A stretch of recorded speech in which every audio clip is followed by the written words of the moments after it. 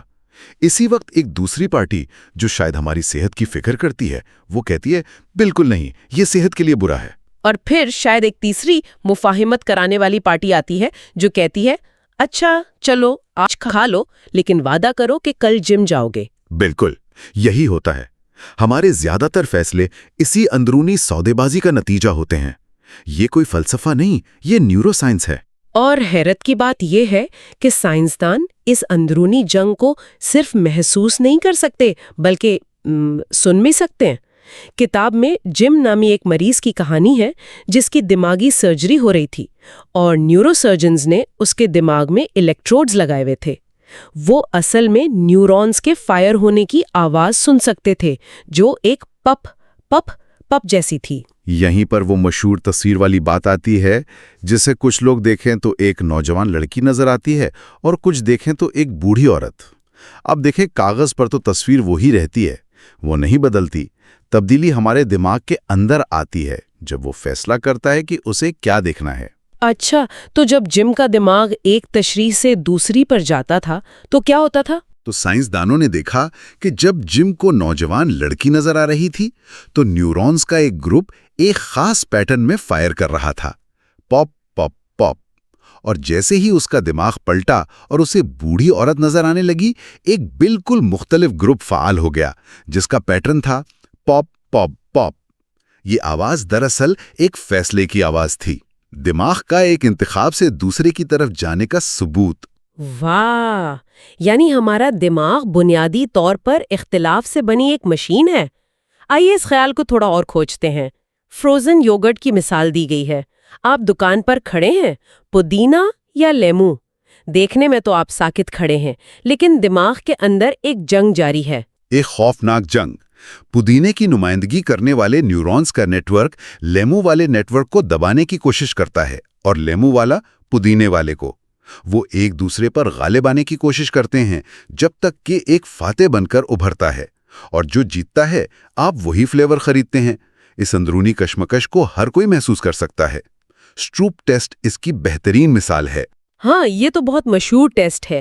اگر میں نیلے رنگ میں لکھا ہوا لفظ سرخ دکھاؤں اور پوچھوں کہ سیاہی کا رنگ بتائیں تو ایک لمحے کے لیے دماغ اٹک جاتا ہے۔ ایک حصہ لفظ سرخ پڑھنا چاہتا ہے اور دوسرا رنگ نیلا بتانا چاہتا ہے۔ وہ جو ایک سیکنڈ کی ہچکچاہٹ ہوتی ہے نا، وہ دراصل آپ کے دماغ کی اندرونی جنگ ہے۔ اور کبھی کبھی یہ جنگ بہت واضح ہو جاتی ہے۔ اسپلٹ برین مریضوں کو دیکھیں جن کے دماغ کے دونوں حصوں کا رابطہ کسی وجہ سے کاٹ دیا جاتا ہے۔ ان میں کبھی کبھی ایلین ہینڈ سنڈروم پایا جاتا ہے۔ ایک منٹ، کیا ایلین ہینڈ؟ یہ کیا چیز ہے؟ یہ بالکل ویسا ہی ہے جیسا سننے میں لگتا ہے۔ مریض کا ایک ہاتھ اپنی مرضی سے جیکٹ کی زپ بند کرتا ہے اور دوسرا ہاتھ جسے وہ اپنا نہیں سمجھتا فوراً آ کر اسے کھول دیتا ہے۔ کیا واقعی؟ جی، یہ دماغ کے دونوں حصوں کے درمیان ایک کھلا تصادم ہے جو ایک دوسرے سے بات نہیں کر پا رہے۔ یہ تو بہت ہی عجیب بات ہے۔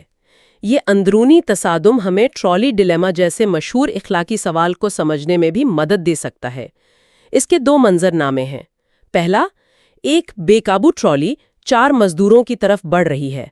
آپ ایک لیور کھینچ کر اسے دوسری پٹری پر ڈال سکتے ہیں، لیکن وہاں ایک مزدور ہے۔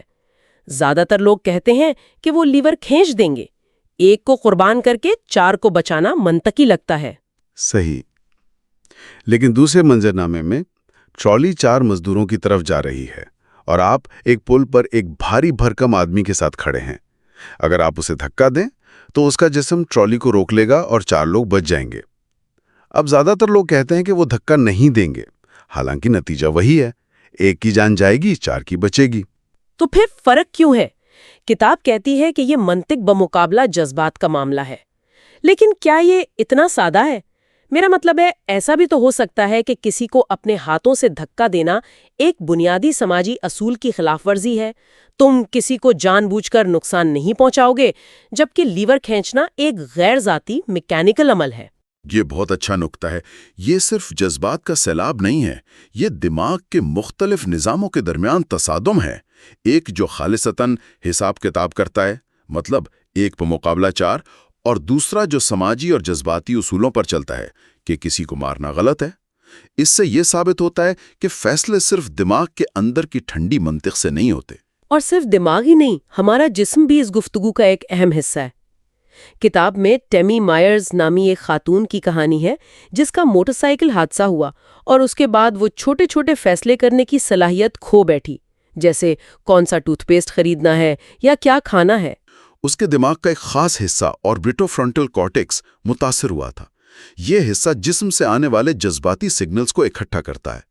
ان گٹ فیلنگز یا جسمانی احساسات کے بغیر اس کے لیے ہر آپشن ایک جیسا تھا، کوئی اچھا یا برا نہیں تھا۔ یعنی وہ بس آپشنز کی لسٹ دیکھتی رہتی تھی اور کوئی انتخاب نہیں کر پاتی تھی، بغیر ان گٹ فیلنگز کے وہ جیسے مفلوج ہو گئی ہو۔ بالکل، ہم اس کی قدر نہیں کرتے، لیکن ہمارا جسم مسلسل ہمارے دماغ کو خلاصے بھیج رہا ہوتا ہے۔ اگر آپ کے سامنے ایک غراتا ہوا کتا آئے تو آپ فائدے اور نقصان کا حساب نہیں لگاتے۔ آپ کا دل تیز دھڑکنے لگتا ہے، پیٹ میں کھچاؤ ہوتا ہے۔ یہ سب مل کر دماغ کو ایک فوری پیغام دیتے ہیں، یہ صورتحال خطرناک ہے، بھاگو۔ ٹیمی کے پاس یہ فوری خلاصے نہیں تھے۔ یہ تو سمجھ آتا ہے کہ جسم ہمیں ابھی کے خطرے کے بارے میں بتا رہا ہے، لیکن ہمارے زیادہ تر بڑے فیصلے تو کل کے بارے میں ہوتے ہیں۔ شادی کرنا، نوکری بدلنا، اس کے لیے تو کوئی گٹ فیلنگ نہیں ہو سکتی۔ ہمارا دماغ مستقبل کا اندازہ کیسے لگاتا ہے؟ کیا اس کے پاس کوئی ٹائم مشین ہے؟ ایک طرح سے ہے۔ ہمارا دماغ مستقبل کے مختلف منظرناموں کی نقل کرتا ہے، یعنی انہیں اپنے ذہن میں چلاتا ہے۔ جب آپ سوچتے ہیں کہ گروسری لینے جائیں، کسی گرانٹ پر کام کریں یا بیٹے کے ساتھ پارک جائیں، تو آپ کا دماغ ان تینوں ممکنہ مستقبلوں کا ایک چھوٹا سا ٹریلر چلاتا ہے اور اندازہ لگاتا ہے کہ ہر ایک سے کتنا انعام یا خوشی ملے گی۔ پھر وہ ان کا موازنہ کرتا ہے۔ اور دماغ ان پیشن گوئیوں سے سیکھتا کیسے ہے؟ یہاں ڈوپامن کا ذکر آتا ہے، جسے لوگ اکثر خوشی کا کیمیکل سمجھتے ہیں۔ ہاں، اور یہ ایک بہت بڑی غلط فہمی ہے۔ ڈوپامین خوشی کا کیمیکل نہیں ہے، بلکہ یہ پیشن گوئی کی غلطی کا سگنل ہے۔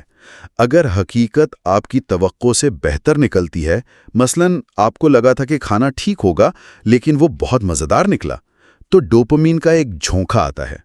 اگر حقیقت توقع سے بری ہو تو ڈوپامین کی سطح گر جاتی ہے۔ یہ سگنل دماغ کو بتاتا ہے کہ اگلی بار کے لیے اپنی پیشن گوئی کو ٹھیک کرو۔ اسی طرح ہم سیکھتے ہیں۔ مستقبل کی منصوبہ بندی کرنا اچھی بات ہے، لیکن اس میں ایک بہت بڑی رکاوٹ ہے، حال کی کشش۔ ابھی کا لالچ بہت طاقتور ہوتا ہے۔ کتاب میں 2008 کے مالیاتی بحران کی مثال ہے، جہاں ابھی ایک اچھا گھر حاصل کرنے کی خواہش نے مستقبل میں زیادہ شرح سود کے خطرے پر پردہ ڈال دیا تھا۔ تو ہم ابھی کے اس لالچ کا مقابلہ کیسے کریں؟ اس کا جواب ایک قدیم یونانی کہانی میں ہے، یولیسس کا معاہدہ۔ یولیسس کو سائرنز نامی جزیرے کے پاس سے گزرنا تھا، جن کا گانا اتنا مسحور کن تھا کہ ملاح اپنے جہاز چٹانوں سے ٹکرا دیتے تھے۔ یولیسس گانا سننا چاہتا تھا لیکن مرنا نہیں چاہتا تھا۔ تو اس نے ایک زبردست ترکیب نکالی۔ اس نے اپنے آدمیوں کو حکم دیا کہ وہ اسے جہاز کے مستول سے مضبوطی سے باندھ دیں اور خود اپنے کانوں میں موم بھر لیں۔ اس نے کہا، جب میں چیخوں چلاؤں کہ مجھے کھولو تو میری بات بالکل مت سننا، بلکہ مجھے اور کس کر باندھ دینا۔ یعنی اس کے عقل مند موجودہ نفس نے اس کے جذباتی مستقبل کے نفس کو قابو کرنے کے لیے ایک معاہدہ کیا۔ اور ہم سب یہ ہر وقت کرتے ہیں، بس ہمیں اس کا احساس نہیں ہوتا۔ یہ یولیسس کا معاہدہ تو میں روز کرتی ہوں۔ جب میں صبح کا الارم لگاتی ہوں تو میں اپنے مستقبل کے سست نفس کو قابو کرنے کی کوشش کر رہی ہوتی ہوں۔ میں جانتی ہوں کہ صبح والی میں اٹھنا نہیں چاہے گی، اس لیے رات والی میں الارم کو بستر سے دور رکھ دیتی ہے تاکہ اسے اٹھنا ہی پڑے۔ ارکلے، یا جب کوئی طالب علم امتحانات کے دوران اپنا فیس بک پاسورڈ دوست کو دے دیتا ہے کہ وہ اسے بدل دے، تو وہ بھی یولیسس کا معاہدہ کر رہا ہوتا ہے۔ یہ تسلیم کرنا کہ ہم مختلف حالات میں مختلف لوگ ہوتے ہیں، بہتر فیصلے کرنے کی طرف پہلا قدم ہے۔ اچھا، لیکن کچھ فیصلے تو بالکل ہی بے تکے لگتے ہیں۔ اس میں تو کوئی اندرونی بحث نہیں لگتی۔ کتاب میں کچھ ایسے پوشیدہ عوامل کا ذکر ہے جو ہمارے فیصلوں پر اثر انداز ہوتے ہیں، جیسے پیرول بورڈ والی تحقیق۔ ہاں، وہ تحقیق واقعی چونکا دینے والی ہے۔ محققین نے ججوں کے 1000 سے زیادہ فیصلے دیکھے اور پایا کہ جج قیدیوں کو پیرول دیں گے یا نہیں، اس کا انحصار اس بات پر تھا کہ جج نے آخری بار کھانا کب کھایا تھا۔ ایک منٹ، کیا مطلب کسی کی آزادی کا فیصلہ اس بات پر ہو سکتا ہے کہ جج صاحب کو بھوک لگی ہے یا نہیں؟ یہ تو بہت ہی خوفناک بات ہے۔ یہ خوفناک ہے، لیکن یہ حقیقت ہے۔ کھانے کے وقفے کے فوراً بعد جب جج تازہ دم ہوتے تھے تو قیدی کے پیرول منظور ہونے کا امکان 65% ہوتا تھا، لیکن جیسے جیسے وقت گزرتا اور وقفے سے ٹھیک پہلے یہ امکان گر کر 20% سے بھی کم رہ جاتا تھا۔ اسے ایگو ڈپلیشن کہتے ہیں۔ قوت ارادی ایک محدود وسیلہ ہے۔ جب دماغ تھک جاتا ہے تو وہ آسان راستہ اختیار کرتا ہے، اور اکثر وہ نہیں کہنا ہوتا ہے۔ اور صرف بھوک ہی نہیں، ہارمونز بھی ہیں۔ آکسیٹوسن پر ایک تحقیق کا ذکر ہے کہ یہ مردوں کو اپنی ساتھی کے ساتھ زیادہ وفادار بناتا ہے۔ ہاں، جن مردوں کو آکسیٹوسن کا اسپرے دیا گیا، انہوں نے نہ صرف اپنی ساتھی کی تصاویر کو زیادہ پرکشش قرار دیا، بلکہ جب انہیں ایک پرکشش اجنبی خاتون کے قریب کھڑا کیا گیا تو انہوں نے لاشعوری طور پر اس سے زیادہ فاصلہ برقرار رکھا۔ یہ فیصلے ہماری اقدار سے آتے ہیں، لیکن ان کی جڑیں گہری حیاتیات میں ہیں۔ اگر ہمارے فیصلے بھوک، تھکاوٹ اور ہارمونز جیسے پوشیدہ حیاتیاتی عوامل سے اتنے متاثر ہوتے ہیں تو اس کا ہمارے معاشرے کے لیے کیا مطلب ہے، خاص طور پر قانون اور انصاف کے نظام کے لیے؟ یہ بہت بڑا سوال ہے۔ مثال کے طور پر منشیات کے خلاف جنگ کو دیکھیں۔ زیادہ تر نظام منشیات کی لت کو ایک اخلاقی ناکامی یا مجرمانہ فعل سمجھتے ہیں، اور اس کا حل قید ہے۔ لیکن اس سے مسئلہ حل نہیں ہوا۔ کتاب کہتی ہے کہ یہ نقطۂ نظر ہی غلط ہے۔ منشیات کی لت ایک حیاتیاتی مسئلہ ہے جہاں منشیات دماغ کے انعام کے نظام کو ہائی جیک کر لیتی ہیں۔ اس سے طلب والا نیٹ ورک اتنا طاقتور ہو جاتا ہے کہ وہ فیصلہ سازی کے پورے نظام پر حاوی ہو جاتا ہے۔ قید اس حیاتیاتی مسئلے کو حل نہیں کرتی۔ بالکل، بہتر حکمت عملی یہ ہے کہ ہم عادی شخص کے دماغ پر توجہ دیں۔ یہاں ٹیکنالوجی مدد کر سکتی ہے۔ کتاب میں real time FMRI feedback کا ذکر ہے۔ کیرن نامی ایک کوکین کی عاجی مریضہ کو برین سکینر میں بٹھایا جاتا ہے۔ اسے کوکین کی تصویریں دکھائی جاتی ہیں تاکہ اس کا طلب کرنے والا نیٹ ورک فعال ہو۔ اور پھر اسے کہا جاتا ہے کہ وہ اس کے نقصانات کے بارے میں سوچے، جس سے اس کا دباؤ ڈالنے والا یا کنٹرول کرنے والا نیٹ ورک فعال ہوتا ہے۔ ہاں، اور اسکرین پر اسے ایک سپیڈومیٹر کی طرح فیڈ بیک ملتا ہے جو دکھاتا ہے کہ ان دونوں نیٹ ورکس کی جنگ کون جیت رہا ہے۔ بار بار مشق کرنے سے وہ اپنے دماغ کے کنٹرول والے حصے کو مضبوط کرنا سیکھ رہی ہے۔ یہ اسے انتخاب کرنے کی بہتر صلاحیت دے رہا ہے، نہ کہ اسے مجبور کر رہا ہے۔ یہ دماغ کے لیے ایک جم کی طرح ہے۔ اور یہ نظریہ صرف منشیات کی لت تک محدود نہیں، اسے پورے فوجداری نظام انصاف پر لاگو کیا جا سکتا ہے۔ مینڈیٹوٹا جوینائل ٹریٹمنٹ سینٹر کی مثال ہے، جہاں نوجوان مجرموں کو صرف سزا نہیں دی جاتی بلکہ ان کے دماغوں کو بہتر فیصلے کرنے کی تربیت دی جاتی ہے۔ یہ نظام انتقام پر نہیں، بحالی پر مبنی ہے۔ یہ تسلیم کرتا ہے کہ بہت سے جرائم کا تعلق ناقص امپلس کنٹرول یعنی فوری جذبات پر قابو نہ پانے سے ہوتا ہے۔ اگر ہم لوگوں کو، خاص طور پر نوجوانوں کو، اپنے جذبات پر قابو پانے اور طویل مدتی سوچ کو مضبوط کرنے میں مدد دیں تو ہم ایک زیادہ محفوظ اور ہمدرد معاشرہ بنا سکتے ہیں۔ تو آج کی اس پوری گفتگو کا خلاصہ یہ ہے کہ ہم کوئی ایک متحد شخصیت نہیں ہے، ہم ایک پارلیمنٹ ہے جس میں ہر وقت بحث چلتی رہتی ہے۔ ہماری شناخت ان اندرونی لڑائیوں کا نتیجہ ہے، اور ان لڑائیوں کو سمجھنا ہی خود کو سمجھنے اور بہتر انتخاب کرنے کی کلید ہے۔ اور میں سننے والوں کے لیے ایک سوال چھوڑ کر جاؤں گا۔ اگر ہمارے فیصلے بھوک، ہارمونز اور ہمارے نیورل نیٹ ورکس کی حالت جیسے پوشیدہ حیاتیاتی عوامل سے اتنے زیادہ متاثر ہوتے ہیں تو پھر آزاد مرضی یعنی فری ول کے تصور کا کیا مطلب ہے؟ کیا ہم واقعی ڈرائیور کی سیٹ پر ہیں، یا ہم صرف ایک ایسی حکومت کے پریس سیکرٹری ہیں جو ان فیصلوں کی وضاحت کرتی ہے جو ہمارے اندر گہرائی میں پہلے ہی ہو چکے ہوتے ہیں؟ 5ویں باب پر بات کریں گے جس کا عنوان ہے ہم اکیلے کیوں نہیں رہ سکتے۔ تو آئیے دیکھتے ہیں کہ اس میں کیا راز چھپے ہیں۔ اچھا، تو